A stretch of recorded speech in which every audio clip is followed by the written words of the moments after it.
poets don't really make money, and I sometimes wonder, does it have to be that way lah?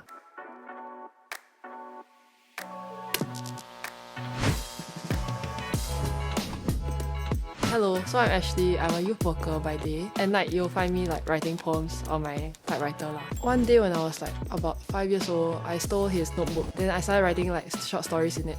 My first event, 2 girls came up to me lah, and then one of them was like quite shy, but then the other one encouraged her to share more about herself and like what was on her mind. Then the prompt that she came up with for my poem was the word fatherless.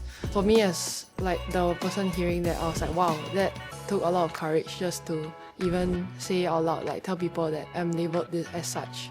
The challenge of being a poet is like calling myself a poet in the first place. A lot of the times I struggled, especially at the start, with imposter syndrome. Especially for me, if I set up my own booths and like people come to me and request a poem and just give it to them, but there's no like publicity or anything. So does that make me a poet? I realized that art can be interpreted in so many different ways, and it's okay to create art based on my own perspective of things and express myself in that way.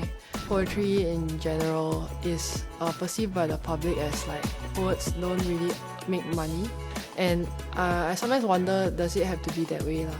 I think that poetry stirs emotions in us, and like it makes people feel things and help us learn about the human condition. So I hope that more people can support literary works, and artists. For like people who do want to start out doing poetry or writing, is to keep writing. I think definitely we need people who express themselves and write and like do film, for example. Because that's how the world goes round.